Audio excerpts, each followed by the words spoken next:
Assalamualaikum warahmatullahi wabarakatuh. Alhamdulillah kita bisa mengikuti video pembelajaran bab 2 kelas 8 pertemuan keempat tentang kedudukan dan fungsi Undang-Undang Dasar Negara Republik Indonesia tahun 1945 dalam sistem hukum nasional. Sebelum kita mulai, marilah kita buka dengan bacaan Bismillahirrahmanirrahim. KD 3.2.1 menelaah makna kedudukan dan fungsi Undang-Undang Dasar Negara Republik Indonesia tahun 1945 serta peraturan perundang-undang lainnya dalam sistem hukum nasional. Indikator 3.2.4 makna peraturan perundangan dalam sistem hukum nasional.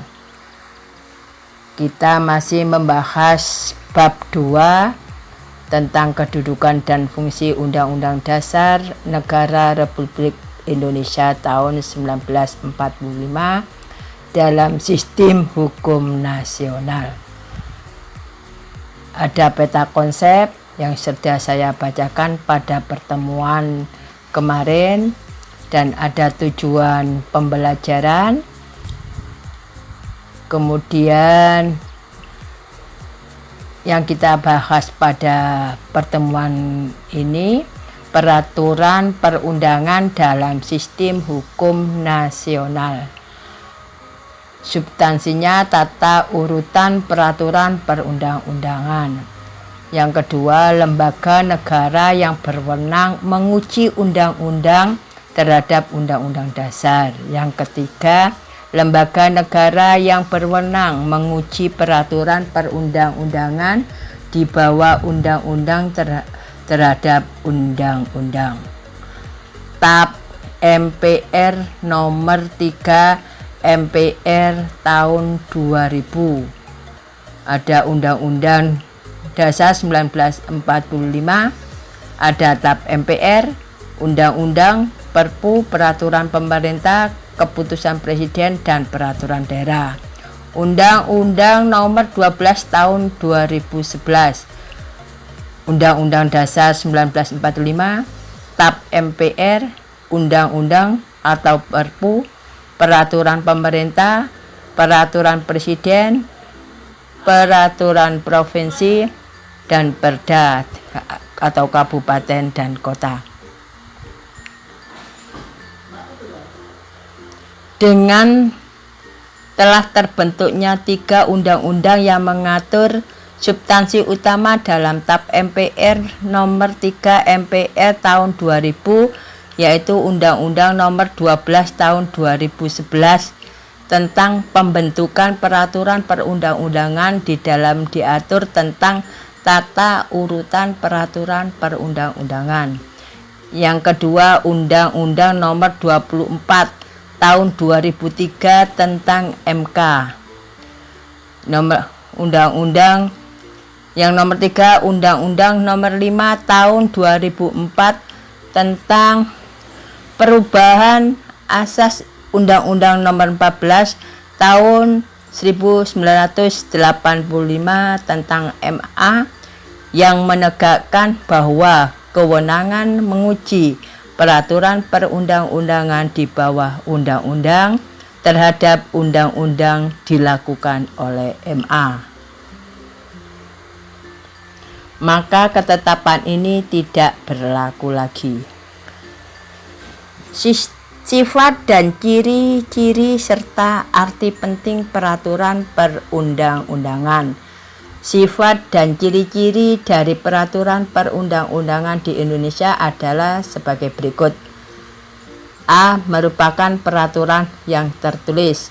B. Dibentuk, ditetapkan, dan dikeluarkan oleh lembaga negara atau pejabat yang berwenang, baik itu yang tingkat pusat maupun tingkat daerah.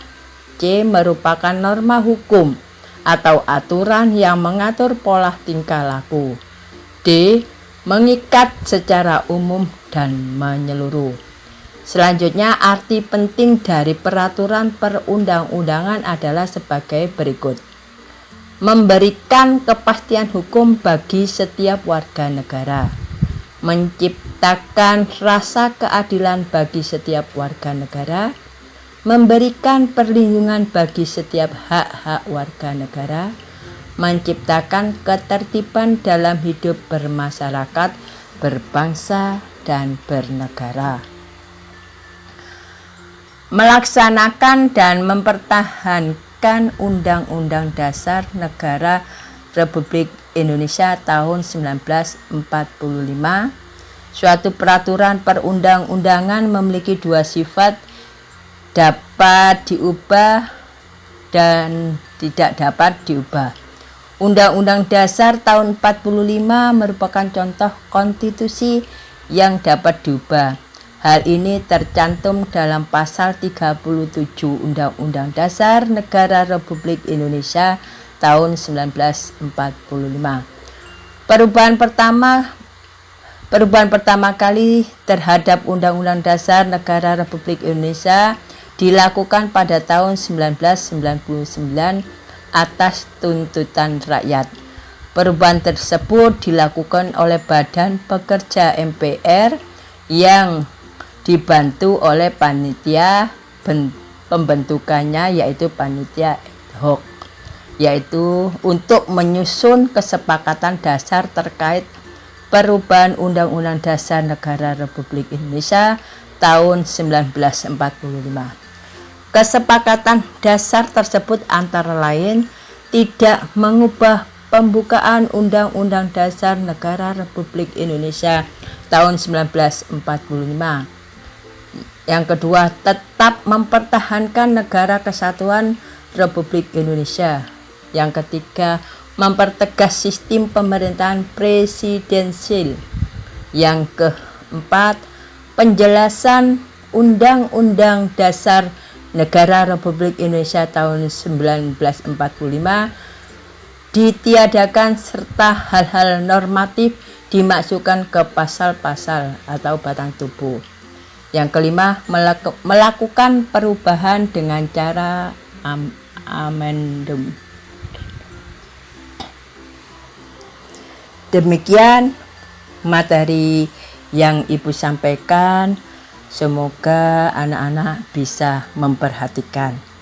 Setelah kalian memperhatikan, alangkah baiknya kerjakan tugas 2.4. 1. Apa akibat apabila peraturan perundang-undangan dan sistem hukum nasional tidak ditaati? Yang kedua, berilah contoh pelanggaran terhadap peraturan perundang-undangan. Sekian, wassalamualaikum warahmatullahi wabarakatuh.